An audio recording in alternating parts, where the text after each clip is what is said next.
So Craig Gardner, I have been in the neighborhood since 2015 in the Groves, proud owner and Power Ranch. So I've been to many of the board meetings, and we really started going to the board meetings in November of 2023, I believe, when the dues were raised, because we really didn't feel like we were getting the value for what we were paying. Felt like our dues were getting raised, but we weren't getting the value for what we were paying.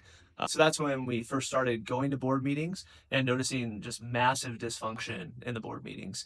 That was back when we had, I believe, Gary as president, and we realized quickly something needed to change. That's when I got involved. That's where I met Ann. It's where I met Ken. It's where I really started to get involved with the HOA.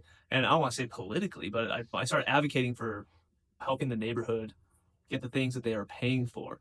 So as time progressed, I saw things start to get ebbs and flows, a little better, a little worse. We had a time under Becky where I did not like some of the leadership on the board. I feel like the board originally was just like the Good Old Boys Club, and they were literally, I want to say, in bed with CCMC, but they were very friendly with the management company, and they were doing things that were not in the best interest of the neighborhood. One specific example I can think of is when they were talking about fixing the golfers, and everyone was screaming, "Hey, there's cheaper ways to do this. There's more guaranteed ways to do this. There's a better contract to do this." And they were like, "Oh, we heard the community," and then everyone voted unanimously to go with the solution that actually didn't solve the gophers. And we were all screaming at the time, "That's not going to work. It's going to solve gophers." And that was November or December of 2023, and here we are in 2025, and still have gophers, right? So as time progressed, we were able to get Ken and originally Mike on the board, and I thought that was really great. Recently, the board meetings have been just a disaster. And the reason why is because we have certain members of the board who would rather position themselves politically as altruistic, even though their intentions are not nearly as altruistic as they would have everybody think. I give you a couple examples. Some of the challenges I've had with recent board meetings is that when going to the board meetings and noticing things like an agenda being hijacked. That's a really big problem. So when you talk about public meetings and the need to have quorum and the need to have some sort of order, it's super important. So when you go into a meeting where people have shown up and they're taking time out of their nights to go talk about specific things that are on agenda, and then you decide as the leader of that board that you're going to not do those agenda things, or you're going to go cancel the meeting midway, or you're involved in some type of resignation coup where you go shut off the lights after the fact, that's something where you're literally giving the bird to the people who want to be there to discuss items from the community. So that's a really big problem for me. It's also a big problem when the community is outraged and they clearly overwhelmingly vote for people who want to invoke change and go change the community, change contracts with vendors to be able to spend our money more wisely. That's why I got involved in the first place. So it's really frustrating when we go to put those people in place and have them go invoke actual change, and they end up trying to stop those changes from happening by either removing people from committees, or they can do things like controlling the agenda. And I think the biggest thing that frustrates me is the ability for the president to take control and control what is on the agenda. So everyone says, well, no, or I guess not everyone. Some people may argue, no, the board votes on certain things. The board talks about certain things on the board level, and so it's all super fair. But it's not, because if the president can control what you talk about the entire time, then you could have your issue as a specific board member completely stonewalled. So that doesn't really make a lot of sense if they can keep agenda items off. That should be something that any board member can bring up and bring to committees. So how do I think the elections are going today? I think badly. I think there's a lot of misinformation out there about what is true and what is not true. In terms of the people running for the elections, I think that there are some things going on that are not super awesome. One thing specifically is the social media ownership. I actually started a page called Power Ranch Truly Inclusive because I was pissed that some of the Power Ranch pages controlled by the community or by the board president's wife were being severely edited. So having comments deleted, having people banned, playing favorites is something that was happening on what was supposed to be a pretty public page.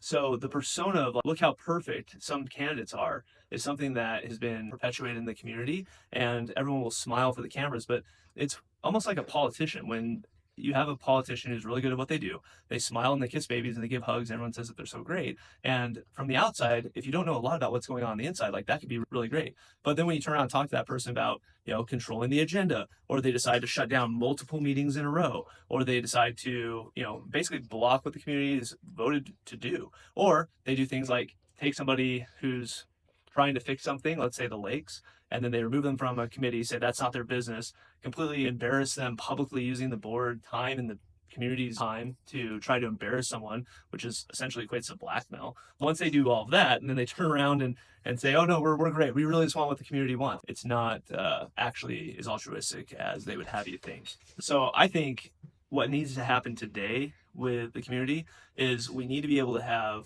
people in the position of board members who truly want what's best for the community and can vote to actually start to make the changes that need to be made. What's not going to work is going into the community and doing big sweeping reform where we want to talk about it for 18 board meetings. We want to put different structures in place that over years. That is, I love that idea from setting up a structured way to respond to vendors or setting up a structured way to be able to communicate with the management company. But in the meantime, we are bleeding out. We need to triage the problems that we have. We still have gophers. We still can't get green grass. We still have issues with all sorts of vendors that things just aren't getting done that we're paying to get done. We still have the threat of dues going up. Some neighborhoods are paying exorbitantly more fees than others. We have a lot of challenges that are going on that are not long-term fixes that we can take a year to do. We have some things where we need people to go in and grab the contracts and the vendors and start to ask questions, start to get alternative bids. I'm not saying blow up relationships with the vendors. I'm just saying we need to be able to go say, hey, what are our options here so we can make the best decisions for the community? Because using the vendors that CCMC recommends and only the vendors that CCMC recommends is clearly not going to get us where we need to go. What do I know about all the lawsuits going on in the neighborhood?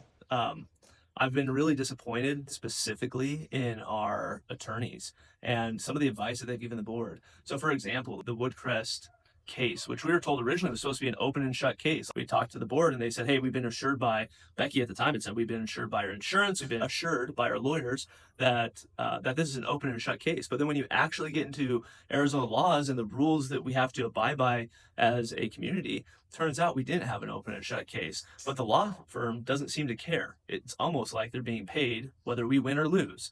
And so having the law firm that we have currently also be related to other entities within the community where it's incestuous and they can profit mutually off of each other means that the more lawsuits you have, the more times you press that $10,000, oops, we need a lawyer button, the worse it's going to be for the community. So when we start to press that button a whole lot of times because we don't want to make good decisions because we are having bad advice from our attorneys, what we should do is fire those attorneys because we want to get better advice because we don't want to spend money. And the current law firm has been the law firm since the very beginning. So they have the cultural tie back to all the different people in the neighborhood, back to CCMC, where they can work together in a lot of ways and be very profitable together, but they're not doing it altruistically with the community. It's almost as if they're doing it on the backs of the community because they turn around and after we had this open and shut lawsuit, suddenly it's not as open and shut and we might want to settle. And by settling, we mean we're actually end up paying the exorbitant amount more than what would have otherwise been paid. So luckily we got out of it. The current board members were able to negotiate our way out of it, but it would have been nice if we had not ever been in that in the first place. And then when it comes to new lawsuits, why do we have to hit a $10,000 button every time someone mentions a lawyer? That doesn't make a lot of sense.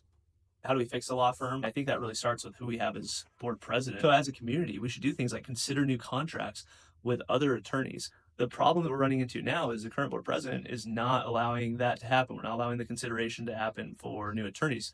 There's a recent meeting where Gordon told the group, no, we're not going to talk about that right now. We're not going to do that at all right now. We can't talk about that. We won't do it, and just push back really, really hard.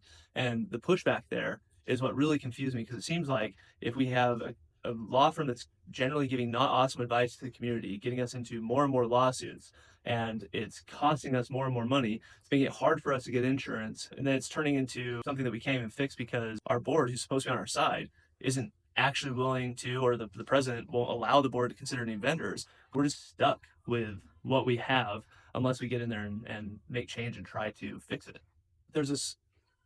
So how do I feel about the position of the president in general? I think the presidents, for some reason, without making accusations, from Becky to Gary to Gordon, have all seemed to become very, very close very quickly with the management company. They all become very friendly with each other, and nobody really knows why that's the case. So when the president suddenly goes from being willing to have conversations with me personally about getting rid of CCMC entirely to defending the need to have CCMC and the attorneys that they're on the board of, that to me is a 180 shift that happened after somebody gets power and they say, absolute power corrupts absolutely. I don't know if there's something happening there other than just being friendly with each other, but it is interesting that those positions tend to get very friendly. It's also interesting how we've expanded that position. So when you look at the recent rules that they released for board members, they were done to essentially limit a couple of things. Like the current president hates it when people say things that are not nice about him or calls him on his shit. And that's not something that he feels should be done by other board members. So he can actually sanction other board members through the new rules that they put on. Except for he made sure to reserve in the rules that he wrote and were approved by the board, which were not approved by the majority, or not approved by unanimously by the board, but approved by Gordon's allies on the board. Somehow, if you look at line 7 on those, I believe it allows the president to retain the right to communicate effectively and direct the management company. So the president can uniformly manage the management company, who he is very friendly with, and no one else really can say anything about the vendors unless they want to bring it up on a board agenda or some type of meeting, of which they can't because the president also controls the agenda. I would say my feelings on it in general is that the president position, not just current president, even past presidents, has far too much power. All board members should have the ability to say what goes on the agenda. All board members should have a say in what we are doing with vendors. And all board members are volunteers trying to make the community better. Just because you have the title of president at that moment doesn't mean that you get to control and dictate everything. So it should be president of the board who has equal voting rights to the board, not president of the board, CEO of Power Ranch, our Lord and Savior. How do I feel it should be organized? I definitely think it should be a flat org chart, regardless of the office. So what I think about from a meeting agenda standpoint, one thing that's really important to consider there, when the public comment actually is. Public comment generally should be at the beginning of a meeting so that the board can hear out the public's concerns on the agenda. When you put the public comment at the end of the meeting, it really puts the public comment or the public's ability to have an impact on those votes that they're having in that meeting. It really puts on the back burner. But I think the reason why those were moved to the back of the meeting is because he doesn't really care. They don't really care about public comment. They'd rather do the things that they want to do, just like the boards have done in the past with the golfer situation, etc. And they'd rather sit there for 4 hours and bloviate. So some of the things that happened when around the election specifically, originally there were people who ran on uniting the community, and then they did things like effectively have private board sessions to threaten board members that if they don't resign, that their personal history is going to be released to the community. And then instead of working on things for the community, they take an entire board meeting and read through exactly. There's actually more than one board meeting, but they took a major part of a board meeting and they read through exactly what one person in the community was accused of doing, and took that time to do that instead of working on the things that were important to the community to work on. And so not only did they do something that was arguably wrong and nearing blackmail in nature and probably slanderous in a lot of ways, they did those things that put the community more at risk, but like, holistically, it's also not something that's uniting. They actually are breaking apart the community and dividing people intentionally. So it's ironic to see somebody who ran on such unity intentionally divide the community into camps. How do I feel about the support system of social media? Well, this sort of interview will never be on Positively Power Ranch. That's for sure. Because you're not allowed to say bad things about the current board president on Positively Power Ranch. And if you leave there suddenly, you'll get individual messages about why you left. You'll get, there's been a number of people who've had that happen. They say, hey, I want to be a part of this. And then they're being instantly messaged. The Queen of Power Ranch has a pretty firm grip on the people within that page and absolutely refuses to let anything happen one way politically. Now, she will let you say bad things as long as they're about Ann or Ken. But if you say anything bad about people who she likes, then you'll be branded as unpositive, and that's not Positivity Power Ranch. So why do I use the word politics a lot when talking about Power Ranch? Is because this has turned into a very political neighborhood. In a lot of ways, there's a couple different camps. It's ironic that, and from a macro politics standpoint, there tend to be a couple of camps. One that tends to feel things a lot more deeply, and one that tends to care a lot more about being able to be logical and reasonable. The feeling part of it is the part where Positively Power Ranch and those types of Facebook pages have come out, and they've really positioned themselves to be a feel good about everything, even if we do dirty things in the background. It's very two-faced in a lot of ways. And from a political standpoint, how can I control everybody? How can I take their money and spend it on things that I want? And how can I be praised for doing it? So how do I feel about the word politics being used in the neighborhood? I think it is very political. If you look at what people actually do, they say really nice things like a lot of politicians say, or they're the ones who will say and feel the right things. And they'll get you one-on-one and tell you how great and how awesome everything's going to feel. But then they'll do things in their actions that are not actually helpful to the community. So shutting down meetings, not considering vendors, causing infighting with board members, limiting free speech online. These are things that they support and are clearly not things that are going to unite or do better things for the community. I don't need us all to sing kumbaya, but I do need the people who volunteer to serve on those positions to be willing to volunteer and actually serve and not just play politics. Generally speaking, my experience on not only on committees, but going to committee meetings and then going to board meetings has been there are people who are really malicious, not only as members of the board, but as members of committees. I mean, I've seen everything from current sitting board members, say things like, we don't necessarily care about that homeowner who's struggling. We should foreclose on the fees that they owe Power Ranch, even though they are even though Power Ranch is unlikely to collect in some of those situations. I've seen people say things like we should do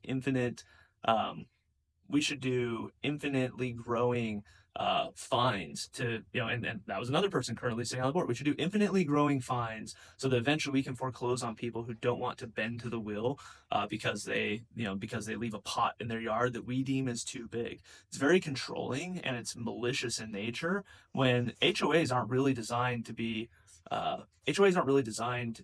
be controlling of every aspect of your lives. That's not how they're sold. HOAs are sold by saying, hey, you don't want a guy to, leave all of his trash and a bunch of oily trucks in the front yard with the engines out and dogs running everywhere. You want everything to be uniform to protect your property values. It's like, look, my 3-foot pot in front that I'm allowed to have because you think I should only have a 2.8-foot pot. It's ridiculous. You want to foreclose on people for things like that that are so small and petty. It's like Karen's gone wild. I don't think that all board members are on board with everybody in the community. In fact, I know one board member in particular, Chrissy, has mentioned online like that she does not like landlords who are owners and have vested interest in their properties. So when you look at things like Woodcrest, like clearly the people who own Woodcrest have a massive interest in having the community flourish. That's how they're going to be able to be profitable as a company.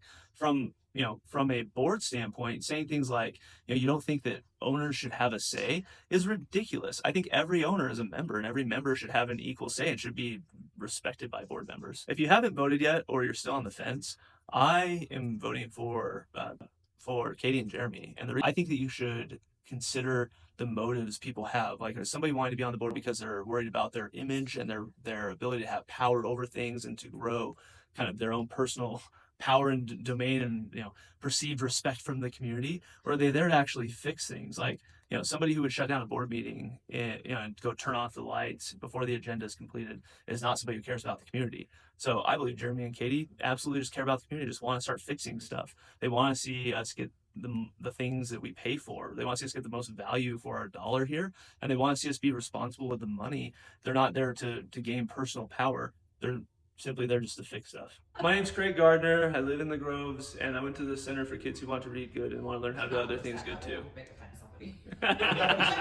A school for ants? It's got to be at least 3 times this big.